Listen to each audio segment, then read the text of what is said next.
Hello, আসসালামু আলাইকুম। শখের খামার ফরিদপুর ইউটিউব চ্যানেল এবং ফেসবুক পেজ থেকে ছোট্ট একটা শর্ট ভিডিও নিয়ে চলে আসলাম।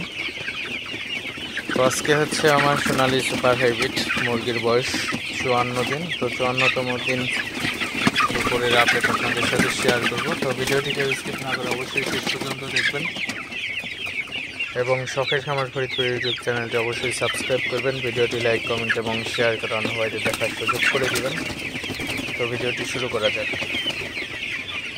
তো আপনারা দেখতে পাচ্ছেন আমার সোনালী সুপার হাইব্রিড মুরগিগুলা আলহামদুলিল্লাহ খুবই ভালো আছে এবং সুস্থ আছে মুরগিগুলা।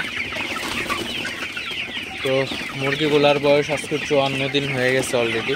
তো মুরগিগুলা রেডি হয়ে গেছে। তো মুরগিগুলা বিক্রি করে দিব 2-4 দিনের মধ্যে। তো বাজারটা একটু ডাউন দেখে বিক্রি একটু লেট হইতেছে করা আসলে। তো আজকে মুরগিগুলা হচ্ছে প্রচণ্ড গরম আজকে। তো এই গরমের মধ্যে মুরগিগুলাকে কিন্তু সবসময় একটু ভালোভাবে যত্ন নিতে হবে, কারণ সঠিকভাবে মুরগি যত্ন না পাইলে কিন্তু এই গরমের মধ্যে মুরগিগুলা স্টক করে মারা যেতে পারে। তো অবশ্যই আপনারা যারা খামারি আছেন অবশ্যই মুরগিগুলার ভালোভাবে যত্ন নেওয়ার চেষ্টা করবেন, তাহলে কিন্তু মুরগিগুলো আপনার সুস্থ থাকবে, ভালো থাকবে। তো এই গরমের মধ্যে কিন্তু অবশ্যই সবসময় চেষ্টা করবেন মুরগিকে ফ্রেশ পানি দেওয়ার জন্য।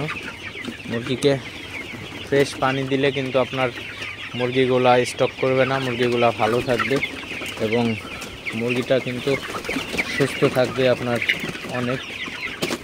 কারণ অনেক সময় দেখা যায় এই গরমের মধ্যে মুরগিগুলা কিন্তু হিট স্টক করে মারা যায়। তো অবশ্যই এই হিট স্টক এড়াইতে অবশ্যই আপনারা মুরগিকে সবসময় চেষ্টা করবেন ফ্রেশ পানি দেওয়ার জন্য।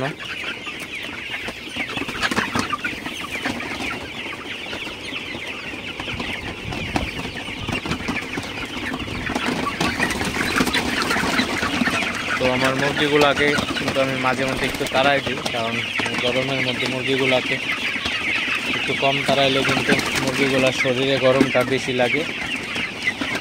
এই জন্য অবশ্যই আপনারা চেষ্টা করবেন মুরগিকে একটু পরপর তাড়াই দিতে, তাহলে কিন্তু মুরগিগুলার গরম কম লাগবে, মুরগিগুলা সুস্থ থাকবে এবং মুরগিগুলা কিন্তু হিট স্টক করবে না। তো জাস্ট আপনাদের সাথে একটু শেয়ার করলাম। তো সবাই ভালো থাকবেন, সুস্থ থাকবেন। শখের খামার ফরিদপুর ইউটিউব চ্যানেলটি অবশ্যই সাবস্ক্রাইব করবেন। ভিডিওটি লাইক, কমেন্ট এবং শেয়ার করে অন্য ভাইদের দেখার সুযোগ করে দিবেন। তো দেখা হবে অন্য কোনো নতুন ভিডিওতে, নতুন কোনো আপডেট ভিডিও নিয়ে। সে পর্যন্ত সবাই ভালো থাকবেন। আসসালামু আলাইকুম।